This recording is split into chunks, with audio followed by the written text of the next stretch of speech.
accused me of being obsessed with white Americans and even threw out the very kind phrase interracial trash. So here's what we didn't learn in school. And I'm saying this as a teacher, as someone with a history degree, as someone with a master's in education. We have a problem in our country. It's a discomfort with complexity. What's the fastest way to shut down a conversation? Just call someone a Marxist. It's become the go-to label for anyone who hears somebody saying something they don't like. So there is a comment I received, and I think about once a month I'm going to take a comment and just respond to it. I know that a lot of you who are wiser than me have told me, just let it roll off your back, don't worry about it.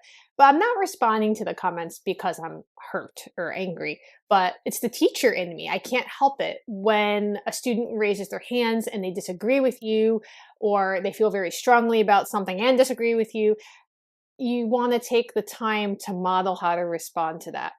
And it's important to respond to people who disagree with you, whether they're 12 or 72, right? This person's comment, T-dot Gizons. I mean, T-dot, okay, so I live in Nashville and I see T-dot and I immediately think of Tennessee Department of Transportation because that's our T-dot. So I don't know if this is like a neighbor of mine. And so this person said that I want it to be perceived that everyone is actually mixed race, which is not true. So they said, nope, sorry, mixed is quite new and becoming very unpopular in the US, despite all the brainwashing interracial trash put out there purposefully. Mixed race people just want everyone else to be mixed race. And if that were the case, she would have nothing to talk about me. I don't see her foaming at the mouth about Jewish or Asian preferences, etc. Only white people. I'm going to address all of this. She could care less. Okay, I have to say, she could not care less. That's just like a pet peeve of mine as a teacher. She could care less about Jews, Arabs, Asians, Africans. They do nothing for her channel, but oh boy, she obsessed with white Americans. Can't shut up about them. Rent-free in her head all day. Like a trained little Marxist. Complete tunnel vision, victim mentality, mixed race individual that don't fit in, going through an identity crisis. That's what these videos portray.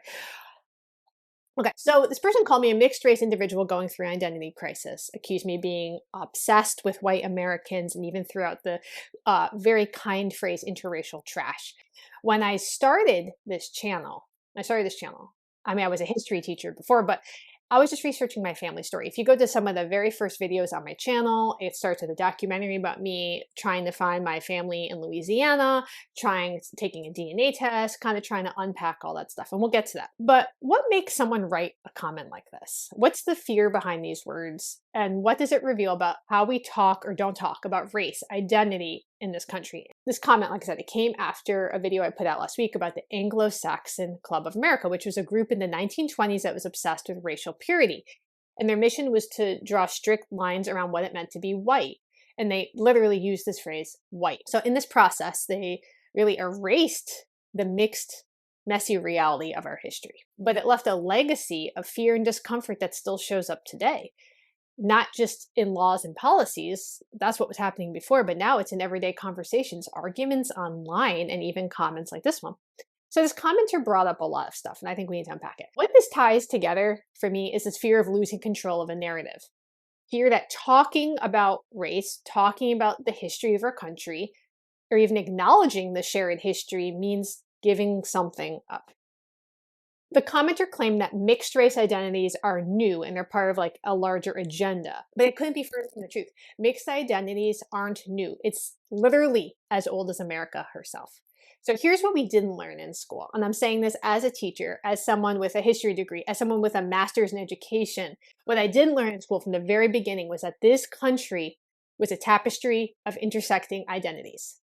If you think about a tapestry, the way that a tapestry, like a big piece of cloth, you have all of these threads that from the back, it's a big tangled mess. It's a big mess. And if you've ever done embroidery, I've tried my hand at it. The back is a train wreck, but the front will be beautiful and clean. I think it's kind of a good analogy for this discussion. People of different backgrounds here. We had European settlers and immigrants, enslaved Africans, we had indigenous tribes and more, been living together, working together, and yes, having families together for centuries, sometimes by choice, but often by force. So here's the catch though, the history wasn't just like forgotten and now it's 2025 and we're like, oh, what? We didn't learn about this. No, it was erased. It was suppressed. It was rewritten to fit a narrative that made racial purity not only seem possible, but necessary. This is the reason people like me, who were not raised with the fullness of my heritage, didn't know a lot of our family story. Maybe that's true for you. It was hidden. And that erasure left something behind that we're still wrestling with today. Deep discomfort with complexity. We have a problem in our country. It's a discomfort with complexity. So take the phrase interracial trash. That kind of language doesn't just spring up from nowhere. It's rooted in centuries of efforts to stigmatize and dehumanize people who didn't fit neatly into rigid racial categories. It's a language of fear, the fear of admitting that we're all connected and might somehow unravel the myth that we've built about who we are as a country. And I'm not necessarily saying that T. Giggums or whatever is afraid. Maybe they are. But it's this pervasive sense of fear that we can't be connected. We aren't connected, and things will be better if we don't find that connection. And I know this discomfort because I've lived it. My family has lived it. So growing up, like I said, I didn't know much about my family story on my mom's side. Actually, really didn't know anything. And so if you're new to the channel, my mom's grandma moved from Louisiana to New York in the 1930s and rewrote her whole story, rewrote her whole life, her name, her ethnicity, her birthday, like tried to do that. There were huge gaps in the story. And there were stories that weren't told, names that were lost. And for a long time, it really felt like I was never going to figure it out.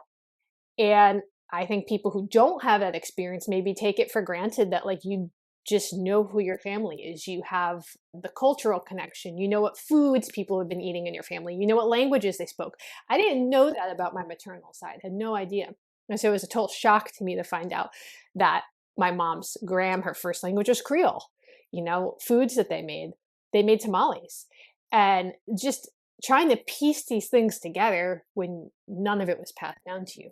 It's hard. The commenter also said that I wouldn't have anything to talk about if everyone were mixed race. So this made me laugh because I laugh. I do laugh at these a lot, probably too much. I didn't laugh just because it's not true, but it's kind of the exact opposite. My work is not about pushing this homogenous vision of the future. Like people read into this way too much and they put so much on it. Like I can't tell you the amount of times I've been called a communist, a Marxist. I'm like, well, those don't actually, they're not the same thing. But my work is about uncovering the stories that we've hidden in the past, starting with my own family and expanding out to the stories of my community, my state, my country. Stories that prove how rich and complex our identities really are. But here's what I've learned from piecing together in my own story. And I'm still working on that. Identity isn't something you inherit. It's something you have to discover because not all of us inherited the fullness of who we are. And in that discovery, you don't just find yourself, but the people who came before you, the sacrifices they made, the challenges they faced, the mistakes they've made, and the legacy they left behind, even if that legacy isn't perfect. The commenter also accused me of being obsessed with white Americans and claimed I ignore other groups. But here's the truth. I talk about whoever held the power to shape the world that my ancestors lived in. Now, I don't love using terms like red, yellow, brown, black, white to define groups of people. You can identify however you want, and I would never tell you how to identify. But for me, I wasn't raised that way, and I'm not raising my kids that way. Not because we aren't proud of our heritage. My kids know all about their Italian roots, their Irish roots, their Creole roots, like they know, but they also know it's not a crayon color. But for a long time in America, white did mean something. And I've done deep dives on this, what it meant legally. It was a legal requirement to be a citizen here for a long time. And that's not about blame. It's about context. We can't understand things without context. So understanding the systems that were built, the choices that were made, and how it continues to impact families today. This isn't about erasing anyone's story or casting blame. And I often challenge people who have negative comments. Find one instance where I have said a negative thing about any group. It's not going to happen because I'm not trying to cast blame. Like what happened has happened. Those people are gone. But right now, I think we need to expand our narrative to include the good, the bad, the complicated here in our country. that the more we embrace the complexity of our shared history, the more connected we become, because at the end of the day, we're all living in the aftermath of choices that happened before we were born. All of us. Choices that shaped our identities, our opportunities, our understanding of who we are. For me, uncovering those hidden stories has been a way to find my place in the world. It's helped me to see that identity is not a crisis, it's a conversation. One that's ongoing, it's messy, and it's deeply human. So beautiful. The commenter who sees my work as an identity crisis, I'll say this. Okay, what if it was? If questioning who we are and where we come from is a crisis, then maybe it's a crisis worth having, because the more we question, the closer we get to the truth. So here's where this ties back to you. Every family has a story. Maybe while I was talking, you were thinking about yours and what you don't know. Maybe it's one you've heard 1,000 times. Maybe it's one you're just beginning to uncover. Maybe it's one you're planning to uncover in 2025. Either way, those stories hold the key to understanding not just who we are, but where we're going. So if you've ever felt out of place, or like your family story didn't fit into the neat category that the world expects, know this, you're not alone, and your story matters. Thank you so much for being here with me. And if you'd like to join my Patreon, where I'm going to be doing special Patreon-only live streams, I'm really excited about those. Go ahead and check out patreon.com/NYTN.